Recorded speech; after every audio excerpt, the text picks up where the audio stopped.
Greetings and a warm welcome to this international online Sunday service. Now we say that with bated breath because we are so expectant for what the Lord has prepared for us today. You know what? Congratulations. Congratulations to you for joining and being a part of this congregation of the mighty. We're about to receive a load from the Lord today, and we are expectant that God is going to speak a word into our lives that will transform us indeed. This morning, I'm joined by Pastor Chikuni, and in a few moments, we will be introducing the voice of God. Welcome, Pastor. Always an honor to be here. We are studying a technology conceived by God, developed, and allowed for us to experience, which is dreams. And the dream world gives us access into the future so that we are not novices in this world. When we enter the future, we are entering there through the dream world to see and experience what we will experience tomorrow. And it's such a privilege that we've been allowed to dig into the depths of this subject by the voice of God pertaining to dreams through Zaphnathpaneah National Solutions. Wow, what a season that we are in. And we really thank God for the voice of our Father, Prophet Emmanuel Makandiwa, for being able to interpret the heart of God and give it to us.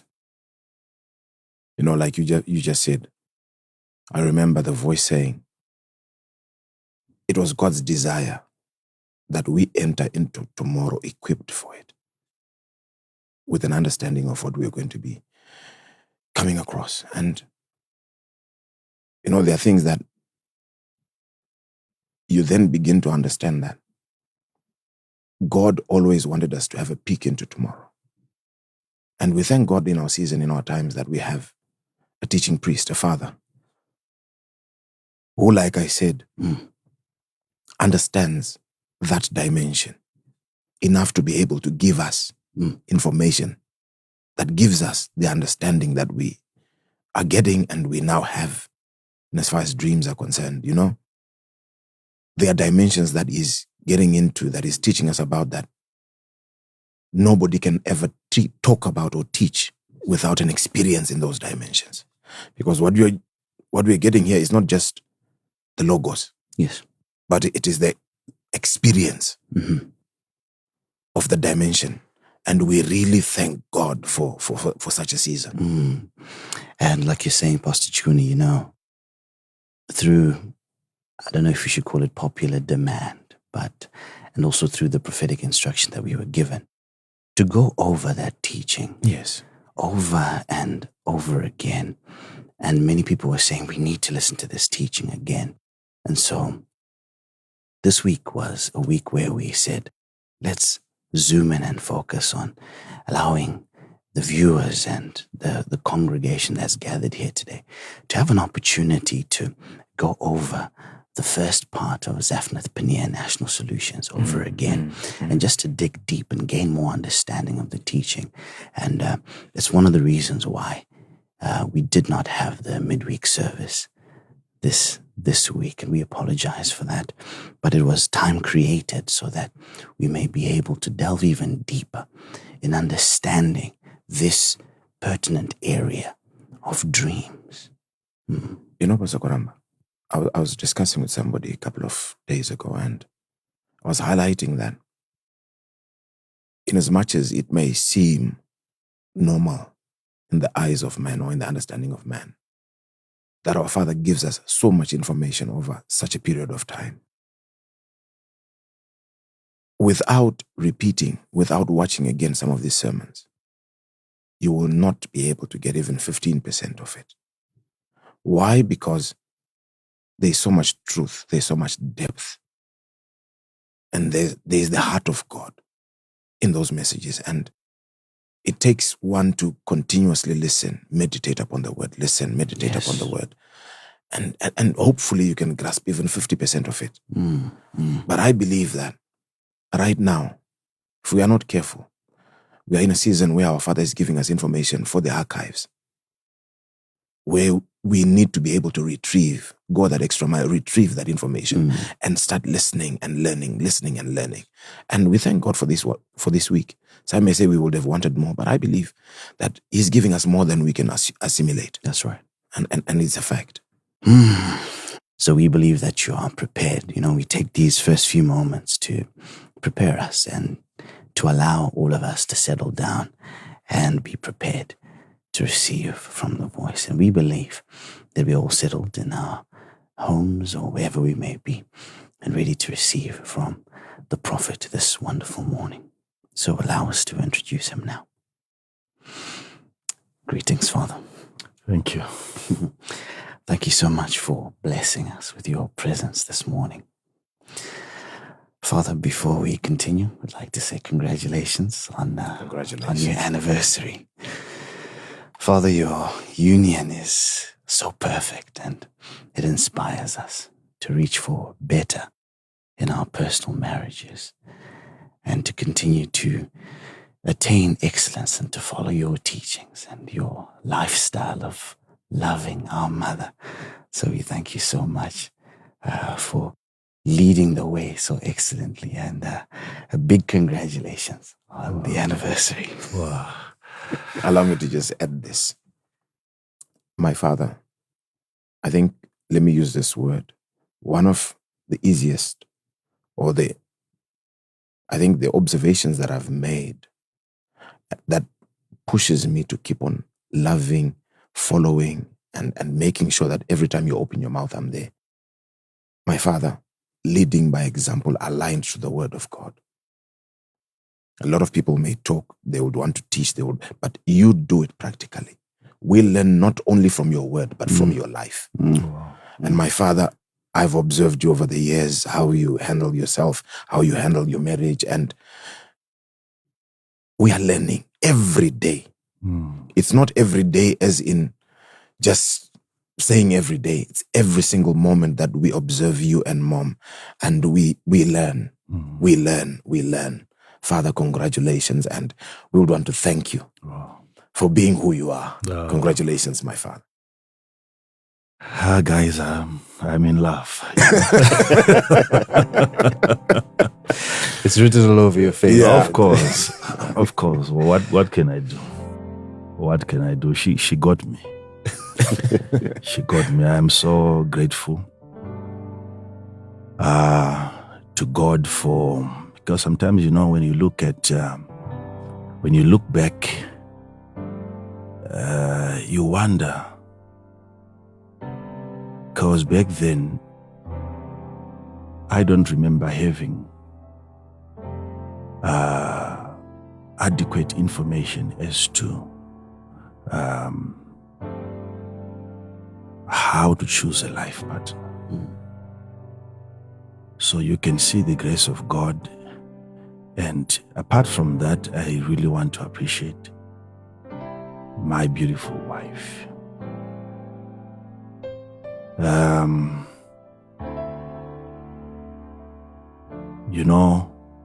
18 years, you would have seen quite a lot. If there is any character or attitude hidden in a person, you can't afford to conceal it for 18 years. It would have come out. In my entire life, I've never been so close to a heart that is so tender. And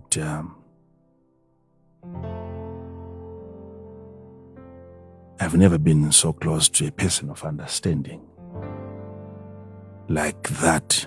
And looking at the life that we have had so far,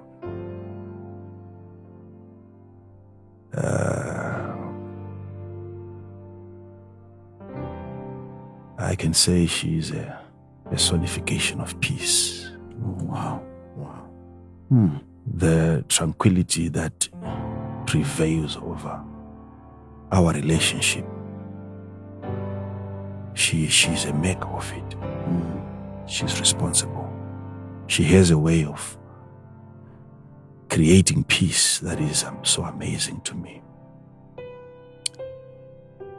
And sometimes, when you tell people the exact situation that you are in, people have heard it several times from many preachers who pretend like everything is okay. So sometimes it becomes like a cliche, and people may not put enough respect in the words being uttered because they're used to those kind of utterances from men of God to say, I'm okay, I'm in love, my beautiful wife. That is why sometimes I tend to leave that aside, because people that are listening to you have been hearing that from different sources. But in our case, there is no need for us to exaggerate, because everything in our atmosphere is so pure.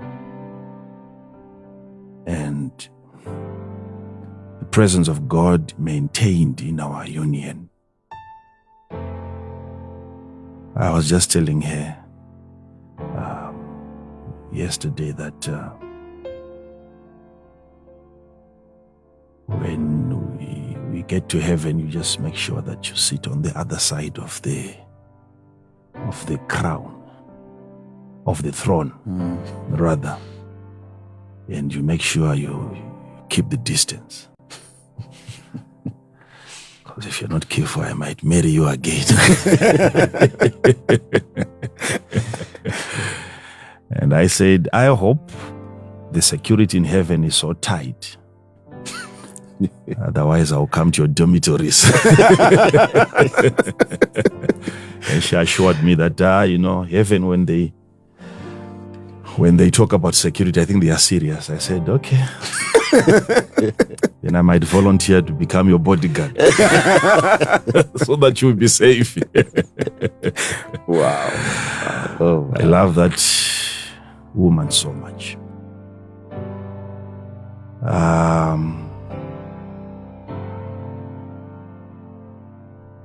When you speak a lie, you deserve a curse. For the past 18 years, there has never been a single day where we raised our voices towards each other. We have never, not even once for 18 years. I said, if you lie, you deserve a curse. And you bring a curse even upon your children. No insults, no fight. If you talk about fighting, many people have managed that one. But I'm talking about even raising voices, talking to each other. It has never happened even once. So those of you that are married, you understand that that is a miracle. And I don't know whether to say it is because of the presence of God, because sometimes even when God is present, you can still fight in the presence of God. Remember, the Bible says there was war in heaven. So I'm so grateful to God, because it's not something that we can say we are good at. But I just thank God for His mercy, for His grace, because I'm not that easy. And but she's a wonderful person, and I salute her so much, because even if she chooses not to do anything, but so far what she has done, it's so amazing to me. I've never, the presence of God that I feel being close to her. Just the presence of God. Just that. Wow. She carries God. She carries God. I've interacted with different kinds of spirits and hearts. But that heart to me is the purest. Wow. The purest. Wow. So I'm thankful to God. Because if I'm to fail in whatever that I do in life, she's not to blame. So, well, I can go on and on. Wow. But I really want to appreciate my beautiful wife for being there and for bringing the best out of me. Because there is something within us that is not permitted to come out. And she's good at making sure that the best always comes out. She's good at that. And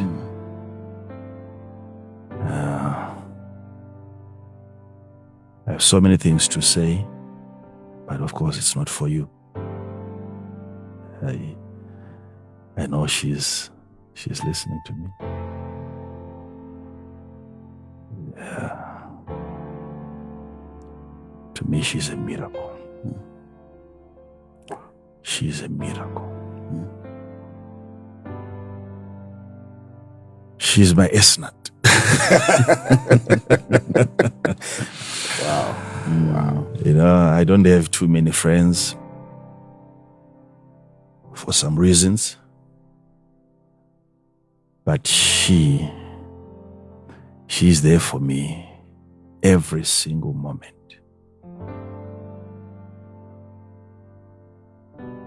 And the care that she exhibits in our entire generation, in our entire family.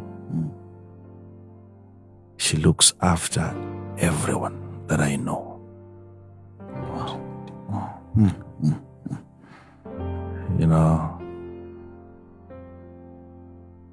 Even ourselves. Yeah, she looks after us. It's amazing. It's amazing. Her love extends to a point where you say, I just have to let her do her work. Because she knows how to do it very well. She knows how to love. She knows how to love. If I'm to tell you that I don't even have my mother's number in my phone. Wow. She takes care of that. Wow. Wow. Everyone who has been under her can attest to what I'm telling you. Yes, here. Father. Yes, Father. She's an amazing personality. Yes. So, thank you so much, my dear. You are loved so much by me, of course. Love you so much, my dear. Love you.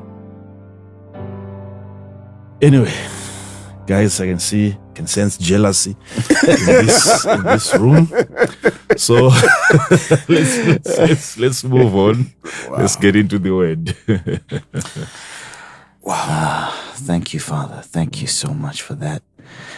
We learn so much even from your expression of your love for Mom. We are learning how to tell even our wives how much we love them. No.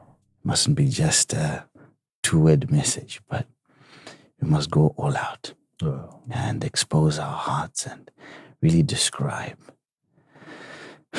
what it is that we love about them. So we're learning, Father. We, like what Pastor Chuni said, we are learning. And your love inspires us. Yeah. Thank you so much, Father. Father, this week we had many messages and people asking many questions concerning last week's message on Esnat. And Pastor Jikuni has been doing some compiling. So if you can allow me to hand over to him to... All right. Okay. Thank you, Pastor Koramba. Well, you heard our father. You guys, you know the consequences of entertaining these questions. Yes, we do, Father. It's also good for our people, right? Yes, Father. When they communicate, we have to really pay attention to what they're saying. Yes. Because we need that feedback. Yes, Father. All right. Well, Father, from the questions that we got, it's good that when you were appreciating Mom, you highlighted that she's your S-nut. The general sentiment, Father, is, from the questions that we got, is how do we correct? I think I'll try and use the phrasing that was being written in as far as the messages were concerned. How do we correct our marriages if we probably don't have the S-nut, or if there's no alignment? And the general idea, for example, this one highlighted that if the prophetess makes the prophet, or one who is not a prophet, if she has that power and you are already in marriage, how do you correct that? And somebody agreed with my idea last week on my question, what is your idea on predestination? So, Father, that's generally the sentiment that was echoed in as far as the questions were concerned. Is that so? It's interesting how you asked us that, so because he's trying to get his question through, I suppose. It is so, Father. It Right. is so.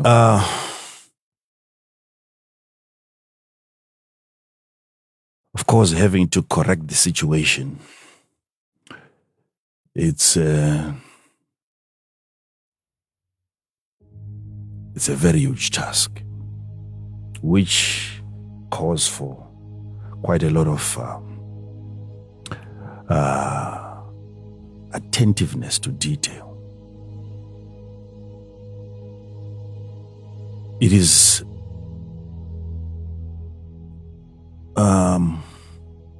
almost common for most of the people married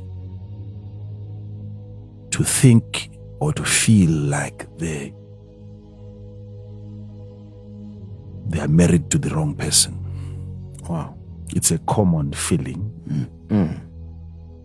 which cannot be substantiated, which cannot be proven. It's just a feeling that hovers over majority of marriages, in fact, which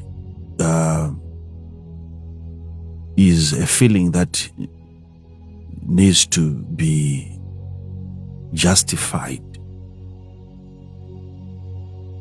before you consider it as divine, before you consider it as God's voice. Because in as much as you are in a good relationship, in a good marriage, that feeling can still hover over you. Especially if you're not good at citing reasons why you feel like you are in a wrong marriage. You must be careful of that feeling. Because some people, they might feel like they are in a wrong relationship simply because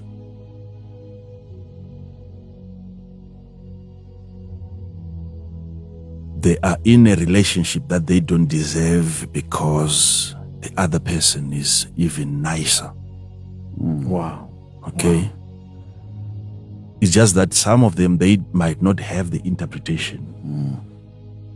They can't explain why they have such a feeling. They just feel like, what if I married the wrong person?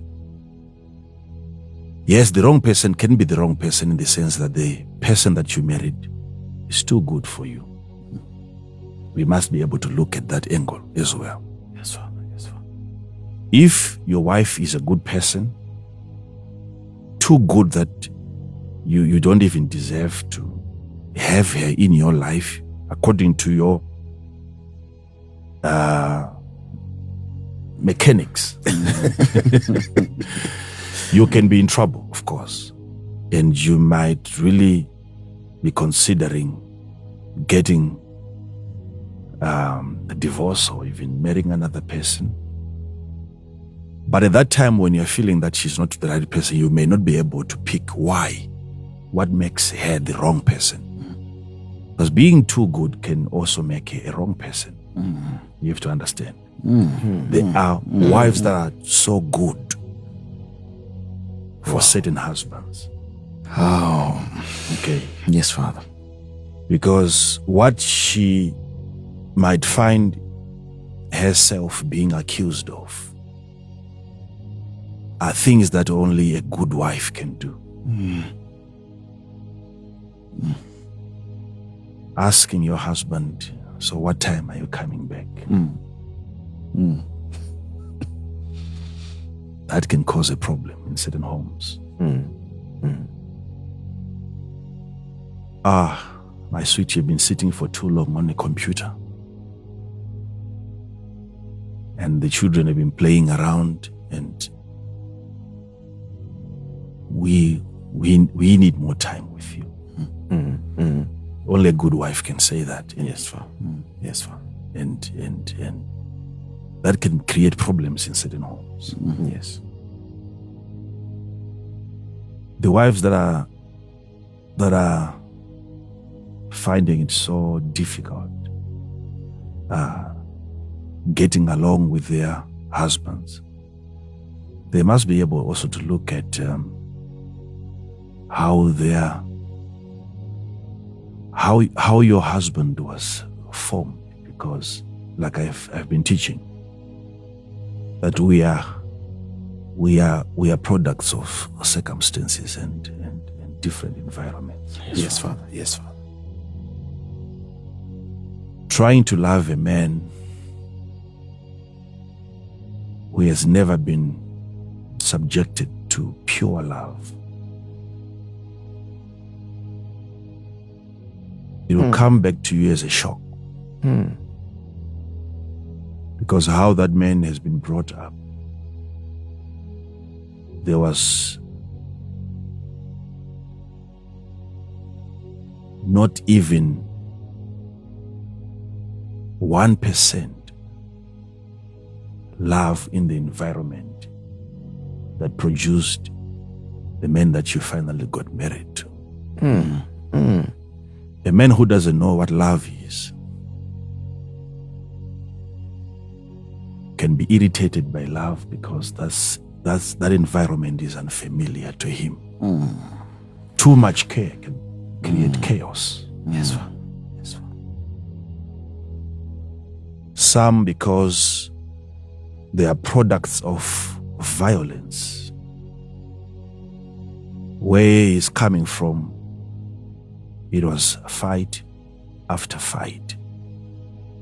And when he enters into a quiet environment, something within him will always attempt to start another one. Because that's all that he knows.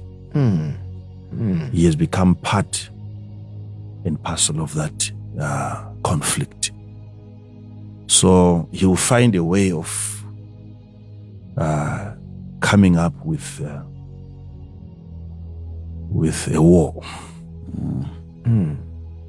So you must have understood that before getting married to such a man or such a wife, where she's coming from or where the man is coming from. It is very important that you do a due diligence, background check. Okay. Yes, know where the man is coming from, what produced him, is a product of what sort of a marriage. So that you will not be hurt for loving him more. His definition of love must be fully understood. Hey. So you don't bring in your own definition of love.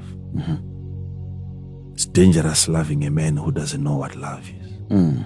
Very dangerous. Very, very dangerous.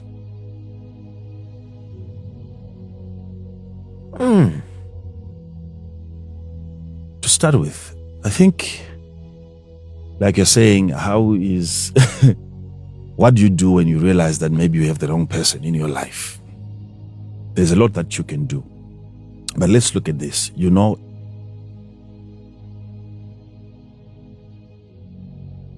the first thing is you have to be married to the person.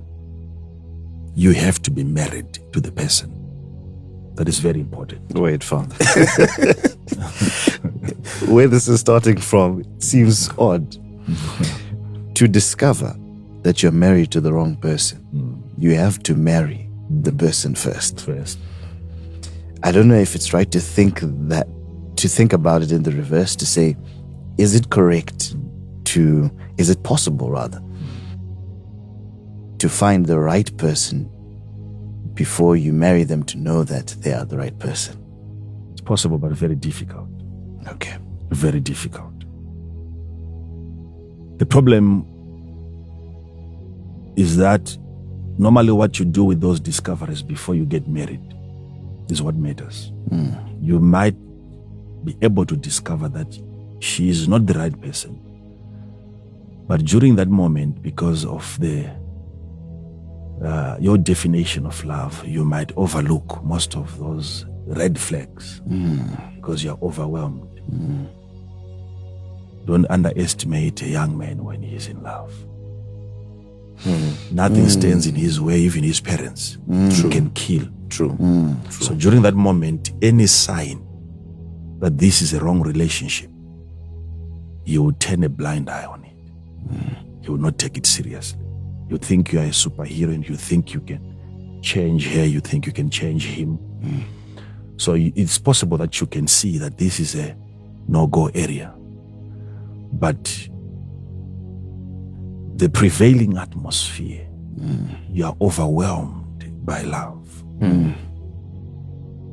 So at that moment, you can't really make a decision to say, I'm pulling out.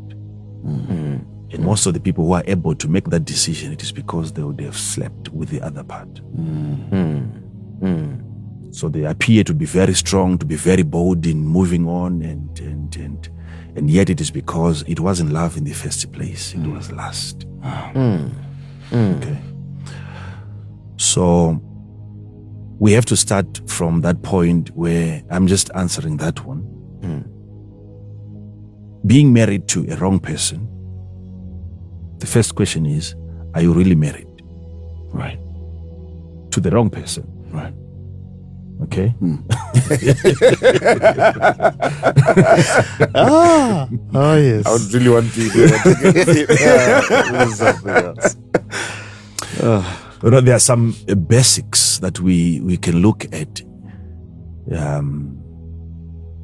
which are not that spiritual, physical things that needs to be done first before you can say you have somebody next to you. There are people watching me today who are staying with women that they didn't marry. No procedure whatsoever was followed. Okay? They met somewhere, they agreed, they're staying together, and they're making babies. It doesn't matter how long you stay together. It doesn't matter you choose to call it marriage. It has to be marriage according to the one who instituted it, God. So it has to be marriage according to God's standards. Yes. Not according to your standards. Yes. So God demands that you make an official announcement. You present yourself before responsible people, because the wife that you're staying with, if you didn't pay anything, that wife that you are claiming to be your wife, she's counted among the stolen property okay. That's how you have to look at life. When something has been taken, you pastors imagine the care that is needed for you to bring up a child, a daughter. Yes, Father. Yes, Father. And suddenly she disappears before rapture. And you can't find her. Wow. You're lucky if you get a letter. You're lucky if you get a text message. Her telling you that this is where I am now, I'm staying with this man. And then you just have to look at your son-in-law in a picture, and the guy is nowhere to be found. And he goes to church and he's a member of our ministry. He's watching me right now. Everything that I'm saying concerning the blessings of God, it has nothing to do with this guy. You have stolen not just money. Talking about stealing tithe from God, it's a subject that we have to omit for now. Somebody has stolen a human being.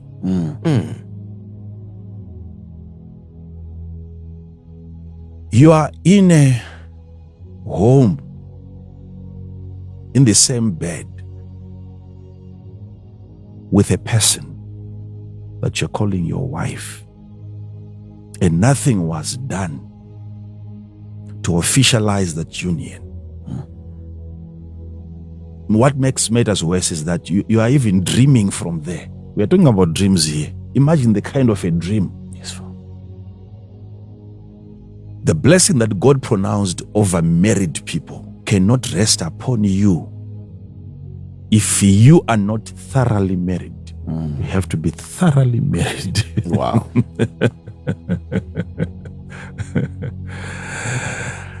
You need a blessing from your parents. There is a blessing if the father and the mother of that wife of yours did not bless you. Try everything you want.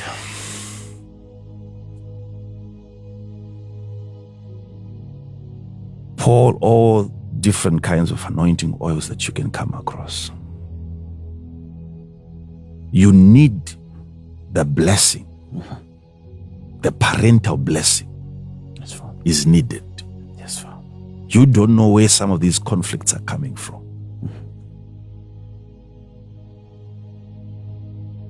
It's not all about saying, but I don't have anything for.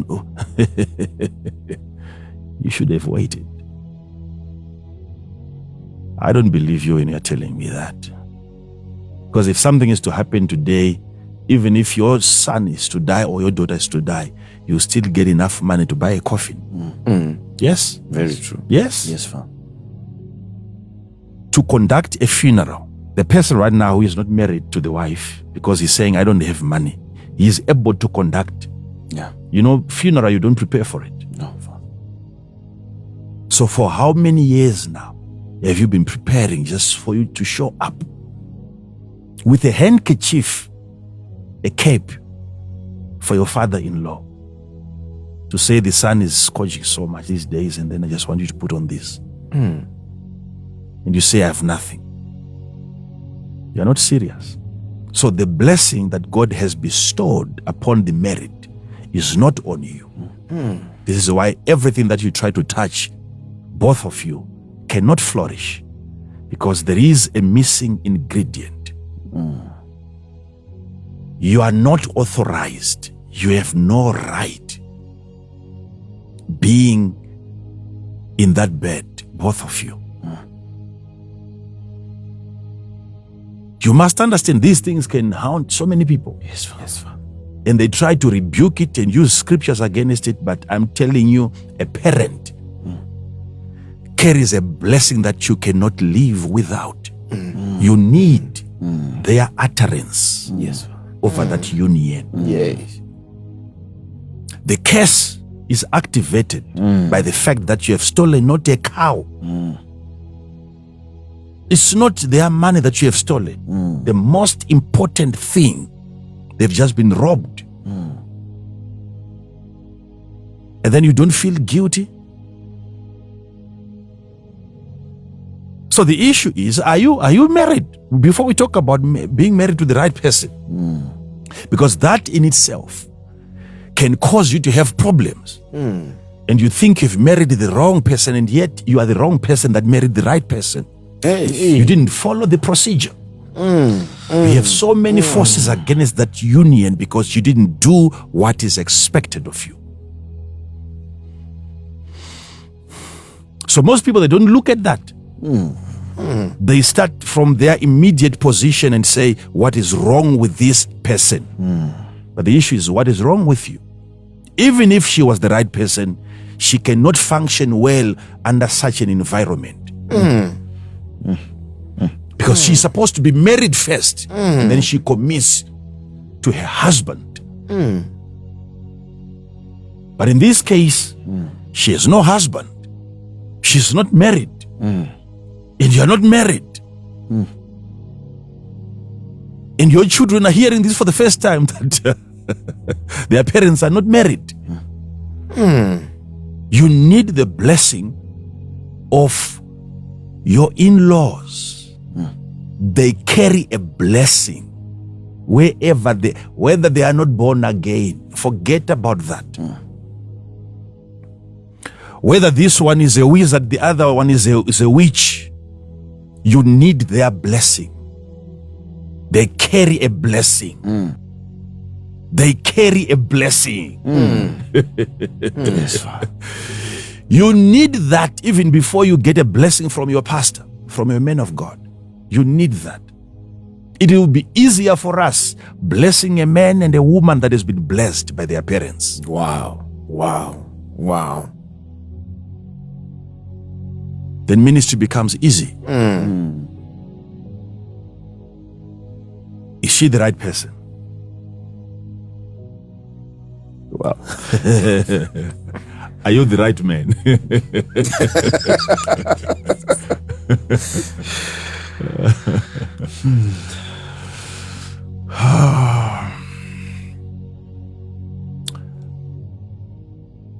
You see, if a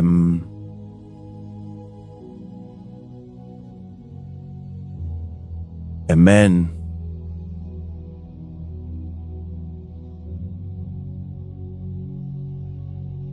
is a product of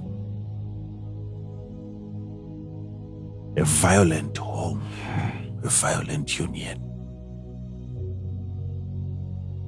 Those of you that are born again, you must really consider this matter seriously. There must be a certain point in your life where you get proper counseling and you get prayed for, so that you are completely delivered and detached from your past, lest it follows you into the future.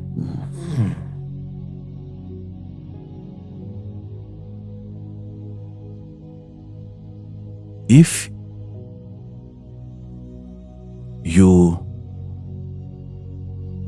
witnessed your mother being beaten up by your father in your life, if you have watched your father being beaten up by your mother,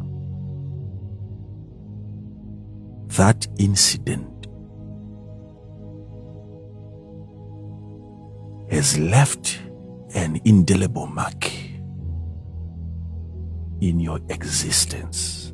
That thing will live in you forever if you don't get help. And the only help that you can get, you'll never find it in a pharmacy. No medical doctor can help you recover from that. There's one man that I know who said to heal the brokenhearted. Oh, wow. One man can do that. Oh, wow. The healing of the heart. You are an injured man. You are quick to get into a relationship and you marry, and yet you're bleeding. You're wounded. You're wounded. That incident is most likely going to play out again. If you're too quick to get into a relationship before you get a treatment,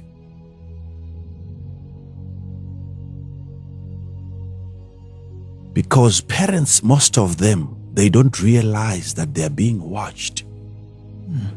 Thank you so much, pastors, for what you said when we were just starting the program, to say it's not just what we say, it is what we do. Yes, Father. Yes, Father. Children learn by observation.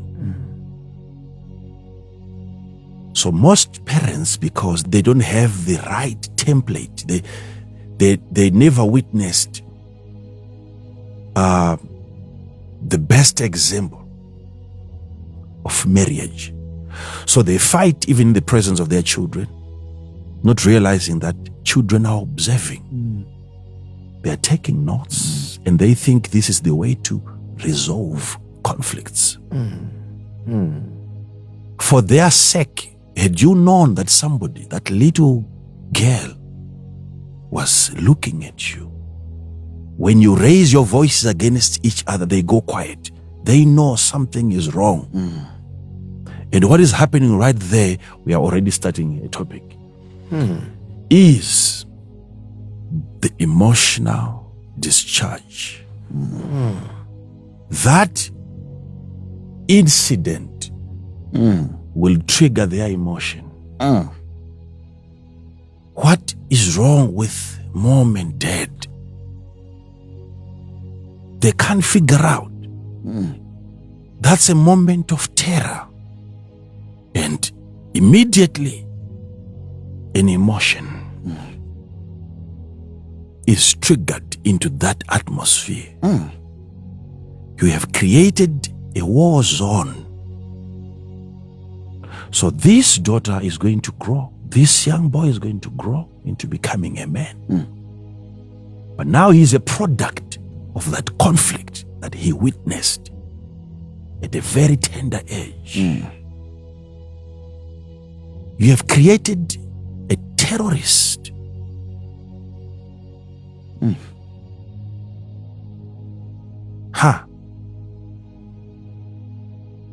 So now, when that young man finally gets married,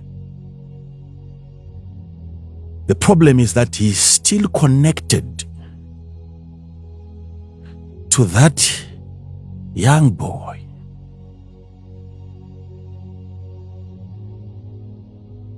And you keep on wondering, I have a grown-up man in the house.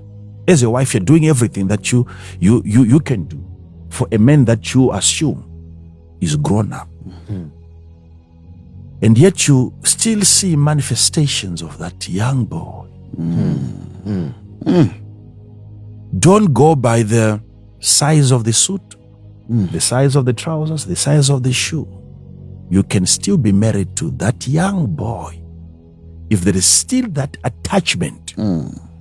This is why, in as much as your husband seemed to be a grown-up man, but some of the matters that he brings up, you'll be surprised.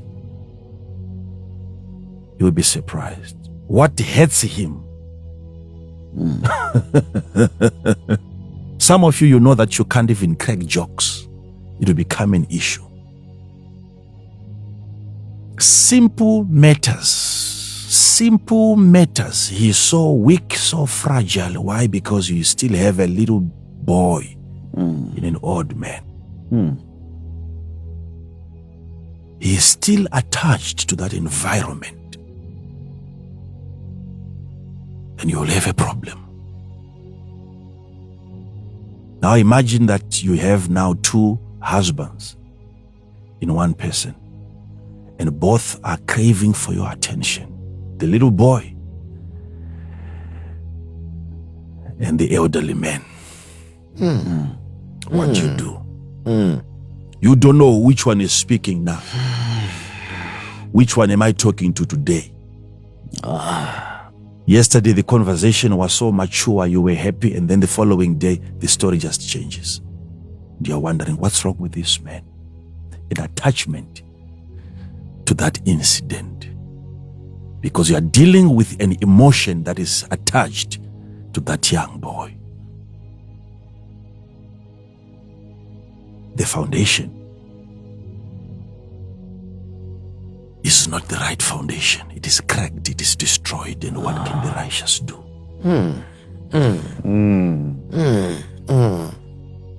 So Joseph was given Esnat. Esnat. It is the one that belongs to the goddess, to their goddess, the Nath. And Nath means handicraft. So she was a product of workmanship, handicraft. Wow. And the reason why she was given to Joseph, because Joseph was a spiritual being. But as spiritual as he was, he needed something physical. Yes. That would help the supernatural in him crystallize in material form. That is the responsibility of a good wife. Wow. Converting visions and dreams that are in a supernatural state. Bring them into their physical manifestations. That is the work of an Esnat.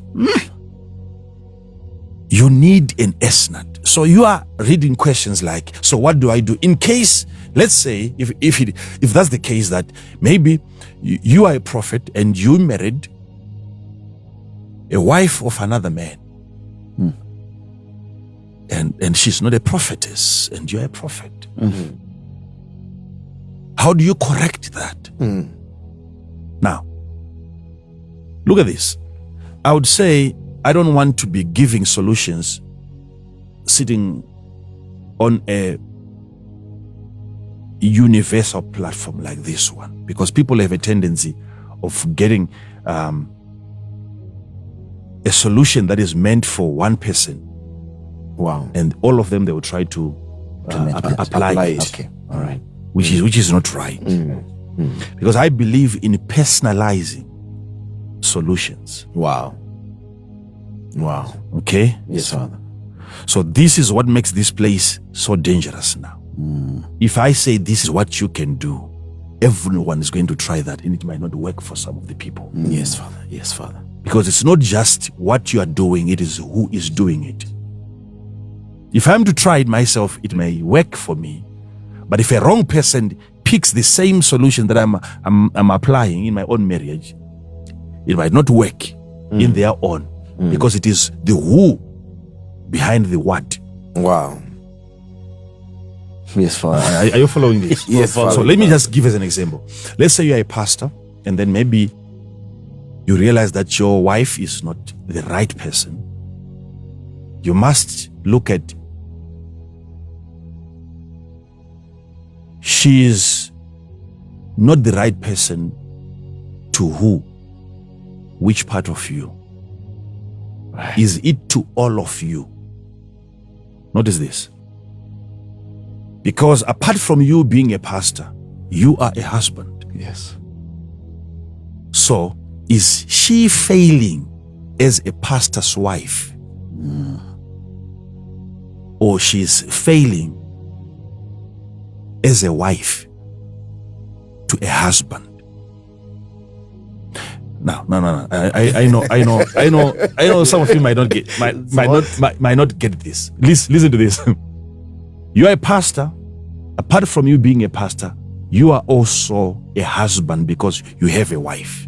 When you're doing pastoral work, there you need a pastor's wife to complement, okay? Yes, Father. And to help you do the pastoral responsibilities. Yes, Father. Is that where she is failing? And being a husband, it is not the pastor's wife that you want. It is the wife to the husband that you need as a husband. Yes, Father. Now, let me straighten up some things here. So where most of you make a mistake is when a pastor's wife fails to deliver as a pastor's wife, and then she is divorced from being a wife to the husband. No, you're not, something tells me I'm not being heard. You see now, this is the issue. The pastor has realized that I'm alone. I have no help. I can't feel the presence of a pastor's wife in the ministry. And the mistake that most pastors do now is that they then go on and begin to dismantle a relationship that has got nothing to do with the pastoral. So if you're saying my wife has failed, she has failed as a what? To who? To which part of you? As a pastor or as a husband? If she's failing to deliver pastoral services, why then is she being divorced from being a wife to the husband? Strong, Baba. Strong. Are you following this? Yes, Strong, Father. Yes, Father. Because when you married that woman, you were not a pastor. Maybe some of you, that was before you even received a call into ministry. So she loved a man who is not the man that she now has today. Something manifested, something came up later. But she said yes to the husband. Now, is she failing to deliver in that area? If she's able to deliver as a wife to the husband, then she has to be kept as a wife to that husband by the husband. All right? Now, what you do in ministry, if you then get into the ministry, you must come up with a strategy. I don't want every pastor to take this. Okay? Yes, Father. You can't take this, all of you. Very few can. If you were sitting next to me, I would look at your situation, how you are wired physically and spiritually. And then I can design a solution that is suitable for you. Okay? Yes, Father. So, let's say you have a ministry and then you are coming to me and you're telling me that I'm having challenges. And I'll ask you where? Is it at home or ministry? You might try to confuse me and try to blend the two, and you say this is the same thing. If home is not okay, then the ministry can't be right, but I will force you to separate the two because we want to find where the problem is coming from. Yes, Father. So if your wife is failing, if you are to bring your wife and you sit next to me, and then I'm talking to both of you, I want to understand she is failing to deliver as a what? If the issue is that she's failing to deliver as a pastor's wife, then I'm going to ask you, is that what you were looking for when you married her? Were you looking for a pastor's wife or a husband's wife? I have to hear that from you. Is she failing to deliver in that area? If the answer is no, then you have the right wife. What you don't have is a pastor's wife. All right. Now, so what I would then advise you to do is to say, okay, let's separate the two. Yes, Father. Okay? Because you can be a pastor without a wife. Is that right? Yes. You can be a pastor without even a wife. Indeed. Indeed. And yes, you can be a pastor without a pastor's wife. Yes, Father. You can be a pastor. without a pastor's wife. Yes, wow. You know, Wow. the likes of Paul, he didn't have a wife, okay, for some reasons. But look at the books that he wrote in the Bible. Okay. He had his own challenges that he encountered. But you can't be a husband without a wife. Yes, Father. Is that true? That is Yes, true, Father. Father. So you see where you need partnership the most.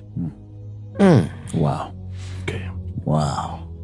So we begin to look at that and we say, okay, with you, I would recommend that from now, I can do that as a mentor and say, after looking at your situation and her inability to upgrade herself and to transform herself into becoming the help that you require in ministry. If I see some signs of failure, if there is no hope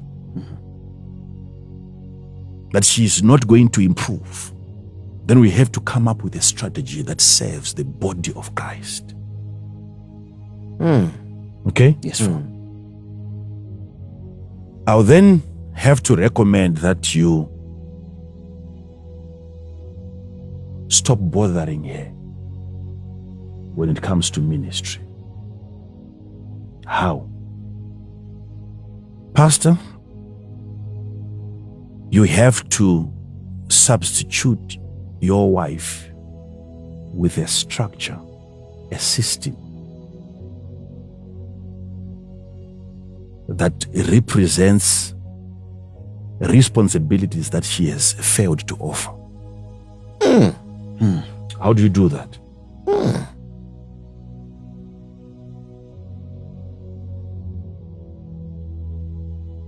Get a youth pastor,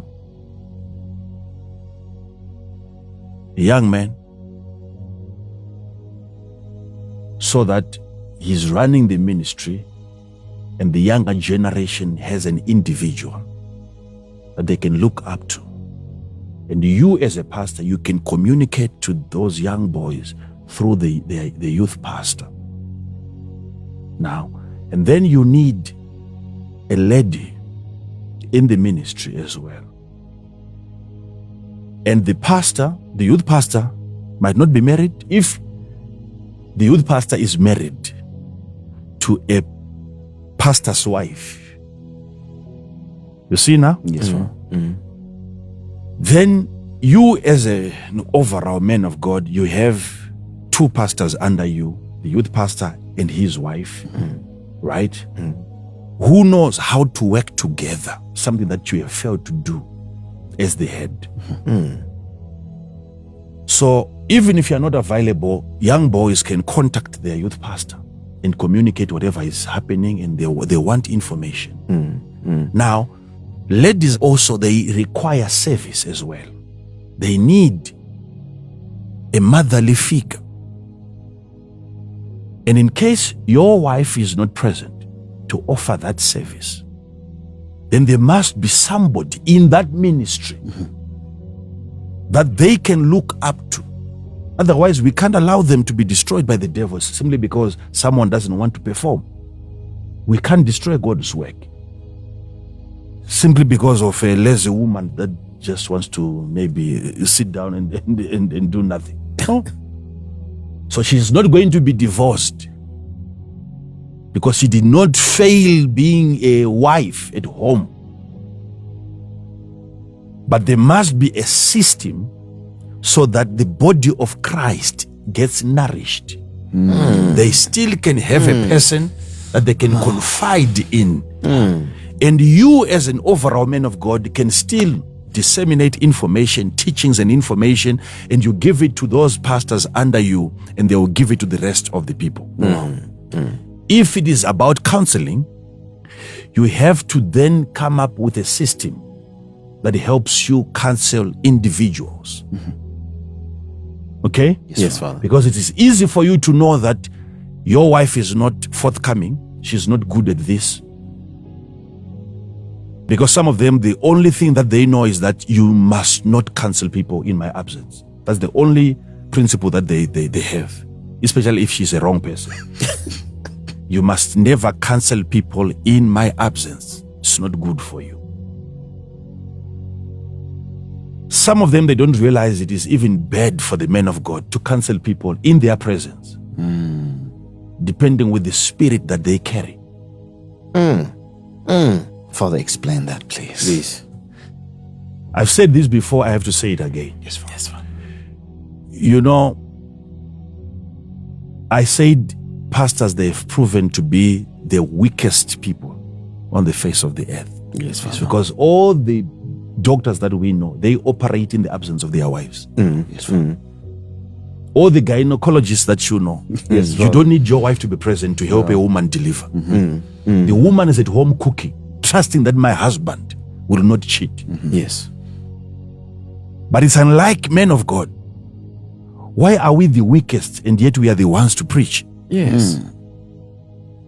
That you need a bodyguard. You need your wife to be present every time, otherwise something can go wrong. Why are we the ones preaching? Why not hire gynecologists to come and preach to our people? If we are that weak, that you have to be stopped by the presence of your wife from raping a woman, why do you then still believe that you are a man of God?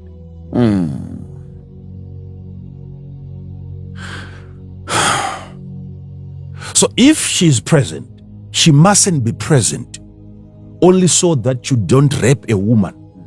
If that's the only reason why she's present, then you have a wrong inspiration.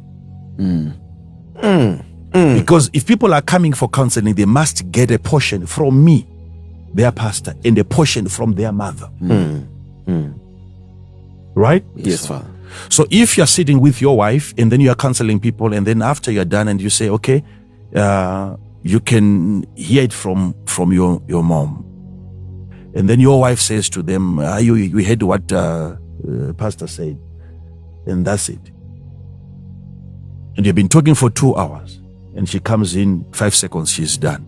Then you know she's there just so that you don't rape that woman. So you have a wrong inspiration. You don't need a security officer. Yes, Father. Okay? Yes, Father. So you now have a challenge now. So what do? It's good for you that you cannot also be accused. But if that woman is not a pastor's wife, even in her presence, you can still be accused. You can still be accused. And it will be just the two of you knowing that, but we were together counseling this woman. Yes. And she won't be able even to come out and state the facts. And then you wonder, so what was she doing? If I can still be accused of raping that girl, yet the counseling took place while it was the three of us, including my wife, does she have the strategies of still defending you? So she was not supposed to be sitting there. Wow. It was better off having 3 other gentlemen surrounding you, counseling an individual, and you have cameras. You see? Yes, Father. We have heard that several times. You can't come to me for counseling, and then we sit, and then we talk, and there is no camera there. It doesn't happen like that. Yes, Father. Yes, Father. Okay? Yes, Father. So if you hear that, you come and then you talk to me one-on-one. Don't think it's just the two of us. My wife is there. You get counseled from her part. You get counseled from my part. And then the cameras are counseling you as well. You look at people wondering, why all these cameras? And we say, this is how we do it here. This is how we do it here. Yes. And for 10 minutes, somebody's wondering, you are wondering, what is she here for? She had a mission. So you must come up with systems that protect you. Yes. But my issue is, why? Because sometimes maybe after counseling this individual, maybe she's a lady, maybe you might have interacted with so many pastors that are having problems in this area. maybe you were in ministry before getting married to that woman. And maybe you realize that preaching is not even your strength. You're not good at teaching. No miracles. You've tried everything, but hey, it's so hard. Maybe you're just a good shepherd in terms of being there for the people. Yes. So growing up, having a ministry, you've been known for being available. If people are in hospital, you'll be there, consoling them, comforting them, and that has been your strength. And now that you get married, things have to change. You have to divide your time equally. Now somebody wants you home. And you're realizing, I used to visit people, some of those people were ladies. And it wasn't an issue because you were still single at that time. But now that you are married, things have to change. Then you say to your friend, let's visit this particular lady. She's not feeling well. And then you go and then you visit. Maybe you pray for her. And then after 2 days, we just want to go and find out how she's doing. And now if you don't have a pastor's wife, then you have a problem. It doesn't matter you've been visiting men in hospital. This particular one, if you say, we just want to find out how she's feeling now, and then she's looking at you, what is it about this particular lady? You know, there are many people that are sick in this world, and you seem to be very much worried about this one. What is wrong with you? And yet you know that's your only strength. And she's not supporting that area. And you know you can't replace that strength because that's all that you can offer to your people. So if she's not for that, what are you going to do? Then you have a problem now. Yes, Father. Help us, Father. So what do? You must have mature people that you can work with. And she has to know, especially if I'm involved. If I'm involved, it won't be a secret. I will let the wife know. They will have to leave you out on some of these issues. If we have a project, you might see the church going up, the building, the project. We are not going to be bothering you now. Okay? Because some people, they think I have to now divorce my wife for the sake of the ministry. And then what they do is to go out there and look for a wife who is suitable for the husband. And then they'll realize again she's not the right wife for the profession. Wow. That's the mistake that people make. Yes, Father. So most of them, they are lying. If they say, hey, it has to do with ministry, no. Is the wife. They are against the wife. Something is wrong with the wife to the husband.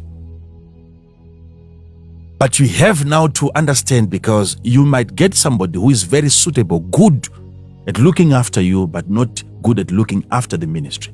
If she's good at looking after you, then she has presented a better minister before the ministry. She's still doing her work. But how come in other responsibilities you have got a secretary who is not your wife? You've got an administrator who is not your wife. You've got a finance director who is not your wife. So why force her to become the immediate help that you have in ministry? That's not always the case that every pastor's wife is a pastor. That is not always the case. That's strong, Father. That is not always the case. That is strong, Father. Do you know that under normal circumstances, if I really wanted to implement some of my thinking, you should be having a pastor at an assembly, and then a woman also at that assembly, and the two are not married. Two pastors, a lady pastoring that assembly, and a pastor pastoring that same assembly, and the two are not married. Wow. So the ladies are being pastored by a lady, Yes, and men are being pastored by the men. Okay? Yes, Father. Or maybe the man is overall in charge, and there is a pastor, a woman, a lady pastoring that assembly as far as women department is concerned, and the two are not even married, in the presence of the wife of the pastor. That is when we are really serious Wow. about developing people. Wow. Because some of the pastors' wives, they are supposed to be running tuck shops and selling tomatoes. They have no idea, no clue whatsoever. Zero. In terms of spirituality, they are zero. The tank is on empty. Nothing. Nothing is known about the Bible. Nothing is known about prayer. Nothing is happening.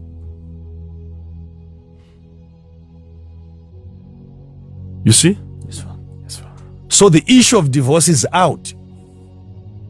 If you want to divorce her, you must divorce her from ministry. Okay. That's why divorce must take place. Yeah. Wow. Wow. Wow. And remain with her as a wife to the husband at home. Wow. Wow. You see, some crazy pastors, they are going to implement what I'm saying now. Yet I said, don't it's not for you. Yes. Yes. Yes. You have to get proper guidance. If she's not the right person, for what? For who? To who? Which part of you? If it is the pastor, the man of God, then don't bother her. You can't be going on crusades and making sure that leave it home.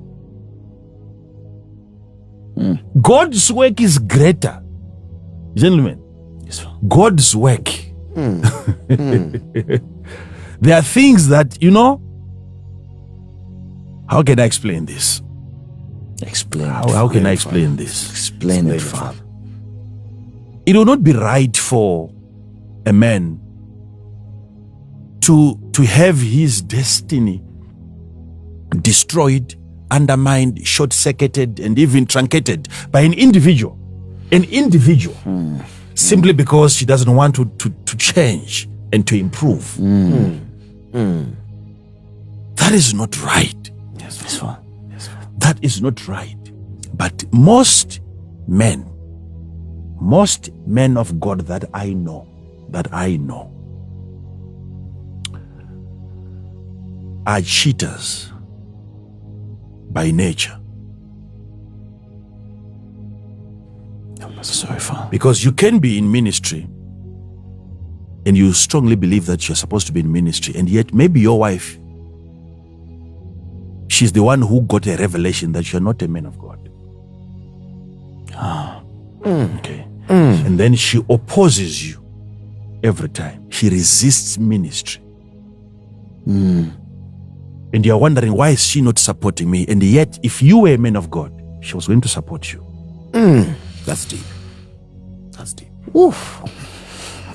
It could be because you married the right wife who is able to discern your destiny. And everything you are doing is against that destiny. And she resists you. Because if a proper wife sees that you're doing things the wrong way, she has to resist that. She has to resist that. I believe to an extent of even packing her bags. She must be that strong to say, we are in ministry. I love God, you love God. We have to be honest. Yes. No cheating. No lying to people. You can't be beating me up and then you are counseling married people. I don't want to be part of that counseling session. She must be that honest. And the problem with pastors now, you think she's a wrong person. You expect your wife to be jumping up and down, and yet everything that you are saying is not true. So if she comes to resist your ministry, maybe she knows it's because you are not supposed to be in ministry. Hey. But because when you are religious, you are so zealous and you are so eager to go, you don't want anything to stand in your way. You may think she's being used by the devil, and yet maybe God has found the closest person to you that he can use to let you know that you are in the wrong path. What if you are not supposed to be in ministry and she knows?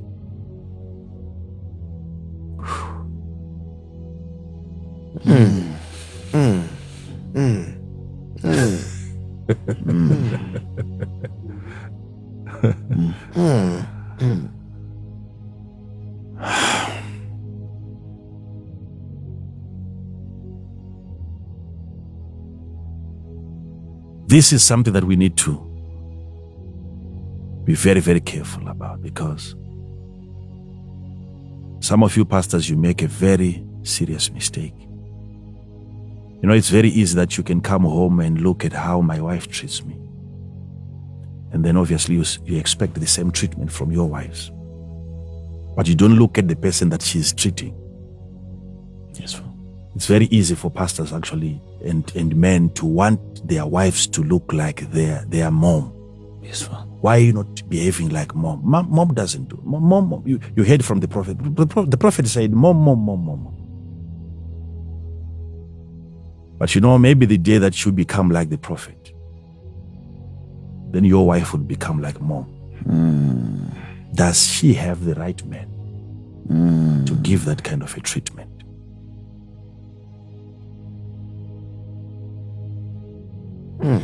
That's sobering, Father. That is sobering. There are things that I'm doing that qualifies me for the treatment that I'm getting from my wife. Are you doing those?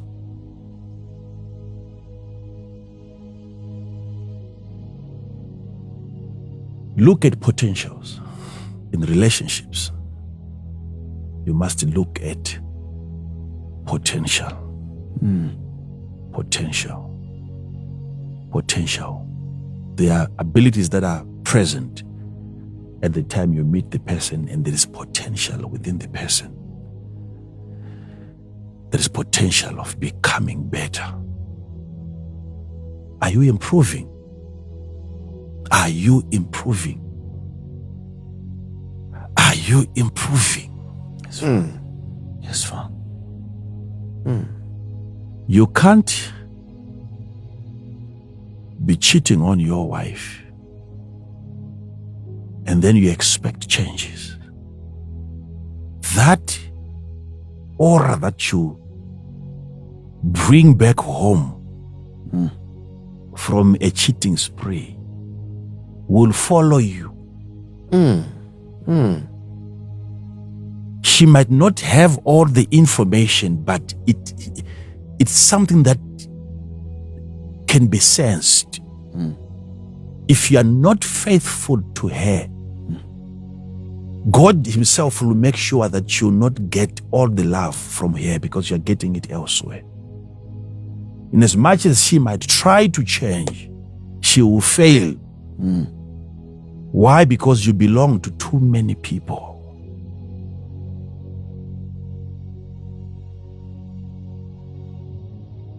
You have to make it easier for your partner. Okay? You have to make it easier. Be lovable. Thank you, Father. Thank you, Father.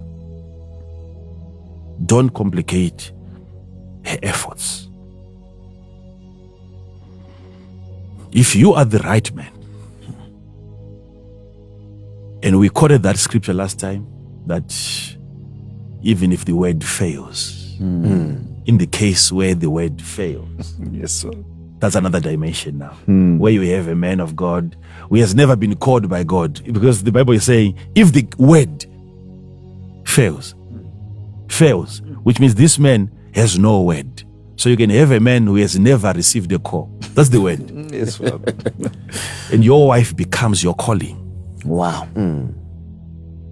Now that's a strange wife. Father, on that note, Father, is it possible for a man of God in ministry not to be the one called into ministry, but his wife is called into ministry, and by proxy, he is then in ministry? Yes. Where his ministerial grace is coming from his wife and not him personally carrying it. It's true. Very possible. Very, very possible. But obviously, you must also understand that there is some requirements as well. In as much as you'd expect your wife to support you, if you are the man called, if your wife is the one called also, you must know how to offer service as well in terms of support. Okay? You must be a mature man, knowing certain things that she must be relieved from. Okay? You must be a mature man now. You are not that kind of a person who is going to be calling your wife and she's on the pulpit. You're asking for food. I'm home now, where's my food? And yet you know she has a conference. If you're that kind of a man, you are still a boy. It means you are going to find it so hard to support such a woman. Because you will have men also coming to get help from your wife in your presence. And they don't expect you to speak. So if you have got inferiority complex, you're going to find it so hard to survive in that kind of relationship. Wow. If you are that control freak and you want to be in charge of everything, then you won't make it in that kind of a union. Wow.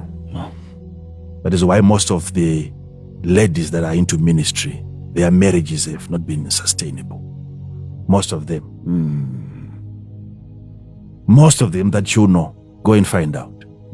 If she's preaching good, ministering well, it's so difficult for her to remain married to only one husband. That marriage will soon break. Okay? So she'll be good for ministry, but not good for what? For the husband. And what is the husband going to do now? Divorce.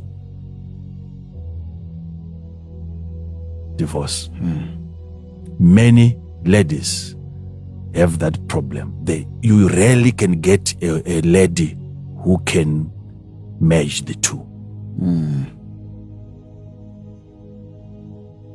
Very rare. Very, very, very rare. If she's jumping up and down and flames are coming out,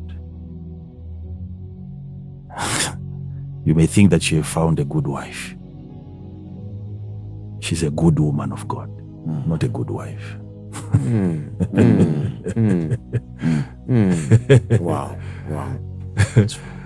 So you realize when you are now leaning against the wall, watching her, and she's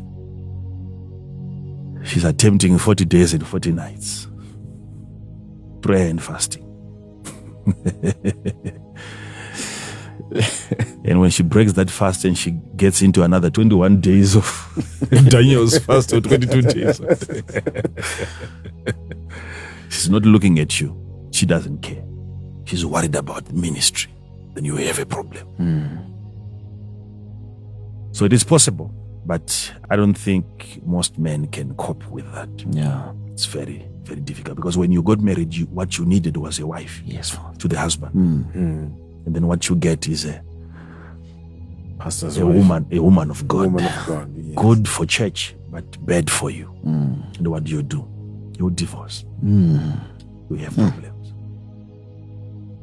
Wow. Okay. Any question on that one? Wow.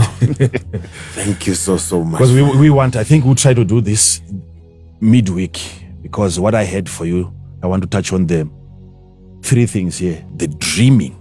Yes, ma'am. Of the dream. Okay? Yes, ma'am.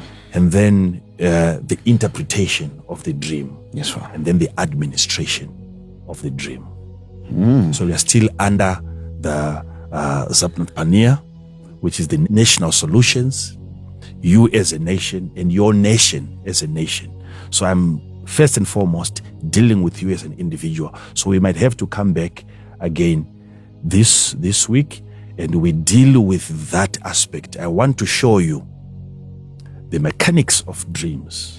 Thank you, Father. Okay, how to dream a dream, a proper dream. Wow. Right? Yes, Father. And then the interpretation of any dream.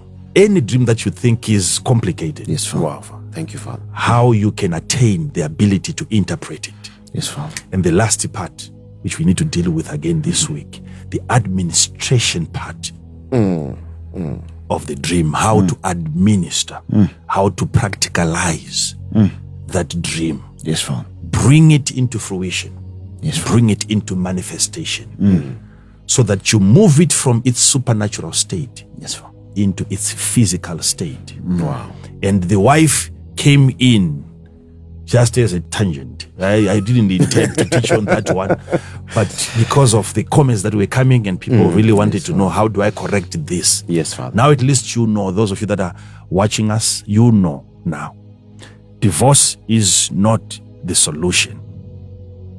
If you are a man of God, if you are into ministry and your wife is not really supportive, if you are to go by the way of divorce, divorce has to happen in as far as the ministry side is concerned. Wow. You can divorce her from that, but you have to reach an agreement, have a mentor who can help you go through that process of not overburdening the other part. So we have to agree that you need somebody who can replace you, depending with the strength of the men of God. This is why I said it has to be according to the men of God, because certain men of God, you don't put a woman close to them. Then there's another case now. You start having problems. So you have to look at the man of God himself, his strength, his seriousness. And then you can say, we'll put somebody here who is going to offer the same services, because those services have nothing to do with you being a husband. They have everything with you being the pastor. So any other woman can be chosen to occupy that position because she has failed as a pastor's wife, but not as a husband's wife. Are you following on that? Yes, one? Father. Yes, Father. Okay. So I know the next question is going to be, what if she fails again as a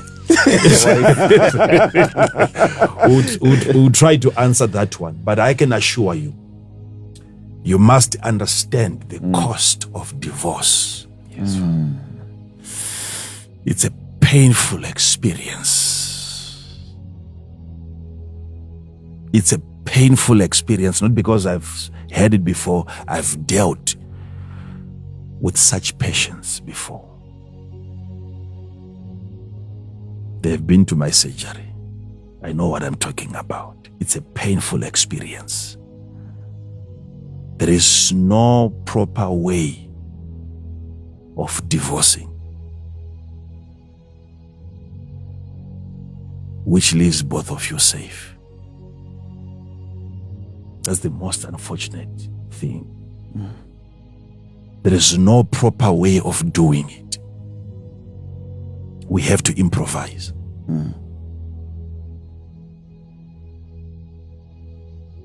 So you have to correct the situation.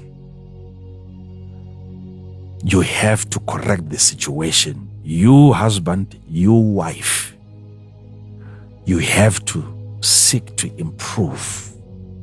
Develop yourself. You have to be serious about this issue. I need to get to people who can help me become a better wife. And who are those people? Who are those people? You must keep that good company. And then you know that there is room for you to change. There is room for you to improve.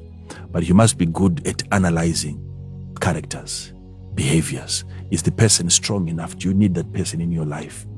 Okay, in closing, pastors, you see, if you look at relationships, there are certain relationships that have got nothing to do, sometimes even with your wife, that are wrong. And those relationships can also destroy even your ministry. It's not only your wife that is responsible for the destruction of your ministry. Yes, Father. You can have wrong connections. Yes, as a Father. man of God. You can have a wrong team, wrong advisors. Okay? Yes, Father. If you have a wrong father, even if you have a best wife for the pastor, that father will father chaos in your ministry. So it's not all. So you might end up blaming only one person because she's the closest. And yet you are spending time with wrong guys in ministry. Wrong guys in ministry.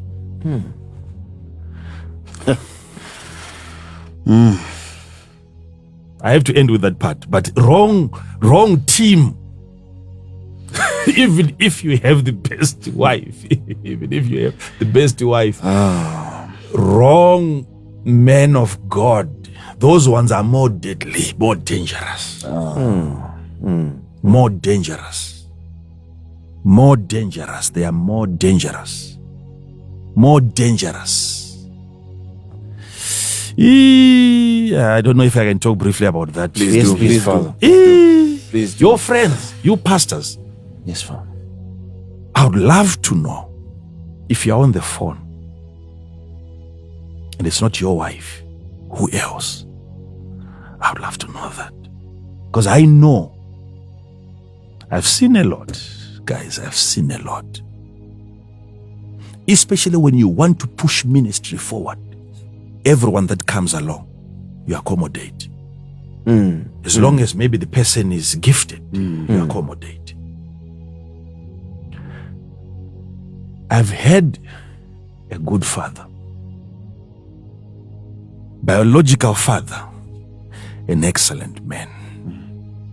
Oh my God. I've never met a man as principled as my biological father. And my mother, these people are so golden. And they have played a role in my life. I'm a product of their practices, conduct, behavior. Okay? Yes, Father. And I thank my father so much for being such a principled man. I watched my father being tempted in my presence. You can't make him fall. I watched it. I was mature enough to know what ladies were trying to do around him in my presence. Never met a man like him. So I was copying, I was observing. So whatever he did, it wasn't just for him. He knew I was present. Wow. Showing me that you can still do this. Wow. You can overcome. Wow. I have a good spiritual father. That's what you don't. You know. You I do. The prophet of prophets. The father of fathers. He is in his own league. That one. Spending time with him, you don't even give him a chance to counsel you. His presence. You feel like, let me go back and I can do this. Wow. Wow. So much strength that my spiritual father carries. Prophet Victor Kusi Wate. You know, there is a father that you are so proud of. Maybe you guys have never had such a father, so you don't understand. You know, there is a father that you just have to control yourself. Otherwise, you might end up just talking about him and move out of the topic. So, but I really thank him so much for the things that he has taught me. The things that he has taught, because you know, if anything was to go wrong in my relationship, if anything was to go wrong and I say we are parting ways, I should be thinking of my father to say, what is he going to say? How are people going to perceive him? These are most critical people in my life that I have to consider before making a decision. Yes.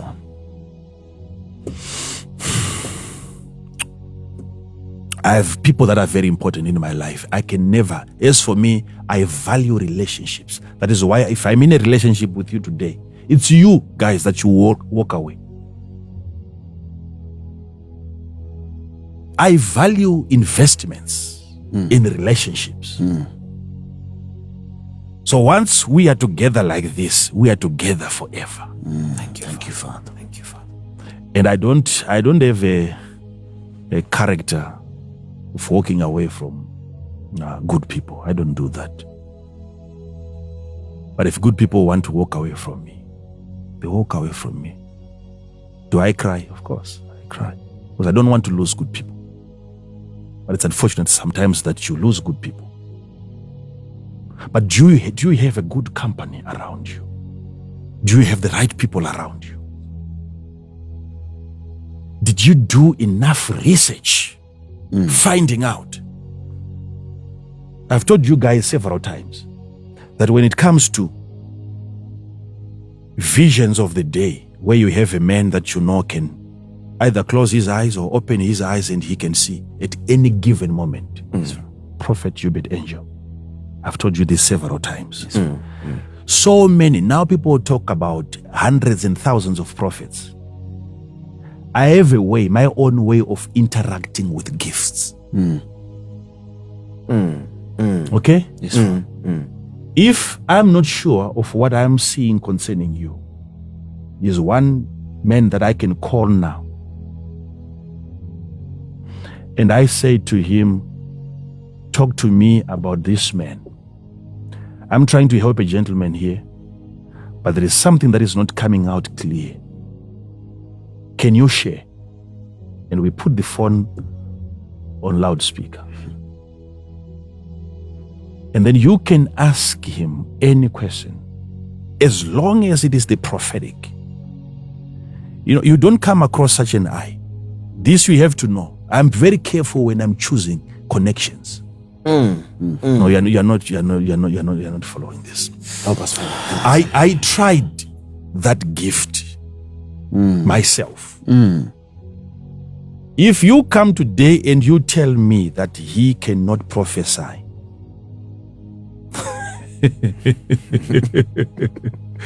I'll look at you, look at your face, look at your feet, look at your stomach and look. What is this guy drinking? You are surely drinking something. Because I tried it myself before I even introduced him to the people. I was smart enough even back then to verify if the thing is authentic. Yes, Father. Sitting with him in a hotel, I said, I would love you to come and minister to our people, but not until I've tried this gift. How far can you go? And he said to me, you can try me. And I said, I'm waiting for you. Prove yourself. And he went into so many things, very detailed, and I would say, I'm thinking, yes, you said that, but probably that information, maybe he got it somewhere, because I'm trying to find out, because I'm that smart. I want to know. Maybe there was a newspaper somewhere that once wrote about that. Where is he getting this from?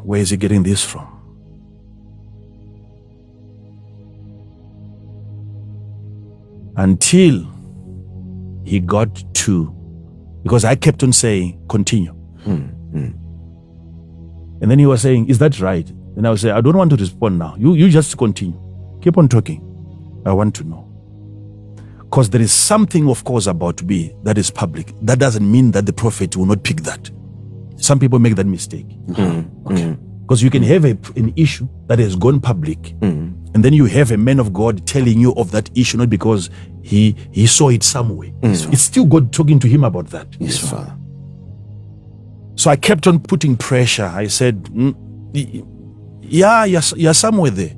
You're somewhere there. But I cannot comment as of now. Keep on talking. Until he said to me, when you knew that you were coming to meet me, you had 3 questions. And I said, what are the questions? And then he took a pen and a paper. He just stood up, he went to the reception, he took a pen and a paper, he came back, he wrote number 1. Then he wrote the question number 2. He wrote the question number 3. He wrote the question. He said, these are the 3 questions that you... Then I reclined on my chair. I said, now we are talking. What is this now? Because this now we are talking. In their order, I wanted to test that gift in 3 areas. Now I said, if I'm going to ask you to answer those questions, I'm a fool now, because who told you those questions? But you guys, you are not that careful when you are creating relationships and connections. Help us, Father. You are easy to deceive. Help us, Father. Help us, Father. Are you following this? Yes, Father. Yes, Father. So the availability of the prophetic unction and prophetic grace is still resident on just a few. The rest that you see, guys, happening on televisions and in the internet, those are lies.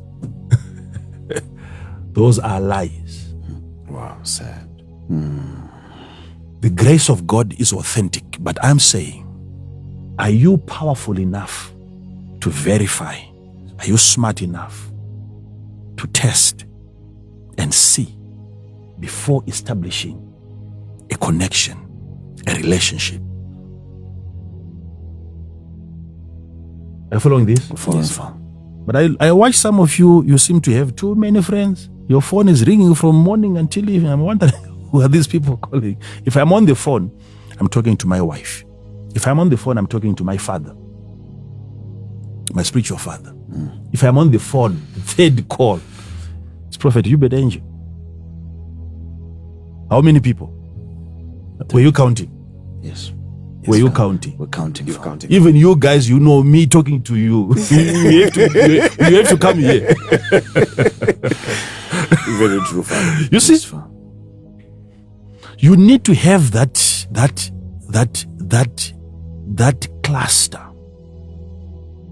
Because understand the Bible, Saul himself, he was told that you will meet a company of prophets. And when he met that company, there was a sharing of grace where Saul began to prophesy. And they were saying, now he's prophesying. That company, that union, it matters who is around you, not just your wife. Don't overburden her. Don't overload her. This ministry is even confusing you, the one who is claiming to be called. You're not even sure. Please, let's give them a break. Come on.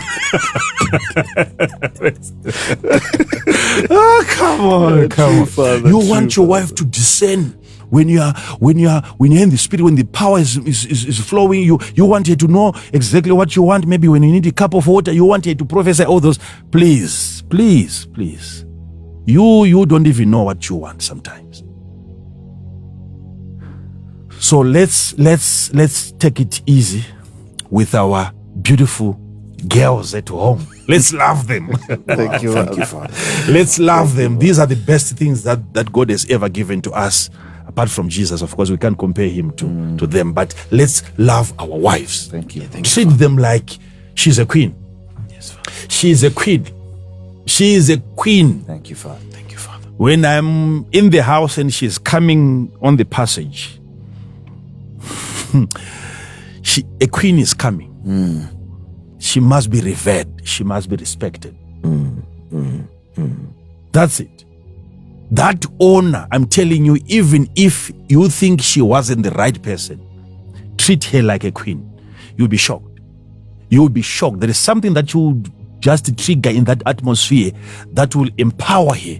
She will start helping you in very strange ways. You thought she was just a good wife. Sooner or later, when you start treating her well, begin to feel her presence. She'll begin to migrate from that level of just being a wife to a husband, and then you'll see her participation because you are loving her. You are loving, you are caring for her. There are people like that you can see today and you think they are very good. Maybe they are good in music, and you feel like if I can have a wife like that, she's going to support me in ministry. Maybe she's good for the ministry. Okay? But maybe she's not good for a wife. Maybe she's so prayerful. Okay? She's good at that, but maybe she's not good for being a wife. And then you will soon realize that those people are good at just showing signs while they are far away from you. The moment you make a mistake, if I can advise you in closing, This one. if you really want the best wife with no mistakes whatsoever, just don't marry her.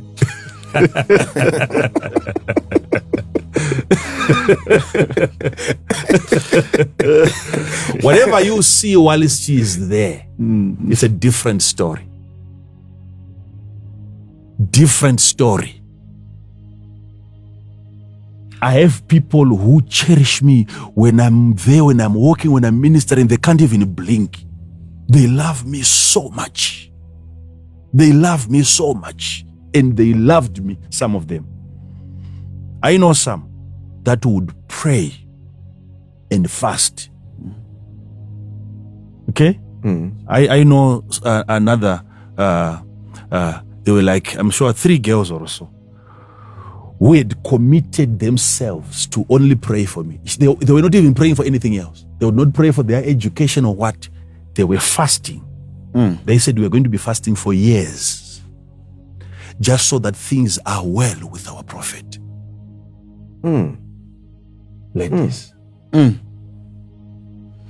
I don't know they fasted for how many years. I'm not sure.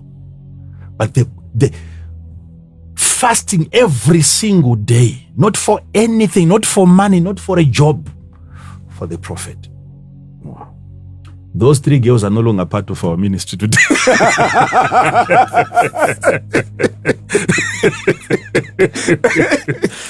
How can someone who was, can you imagine? Never be deceived. Never. The person that you have, even that wife that you, the fact that she agreed to even stay with you without fulfilling all these obligations, it means she's a good person.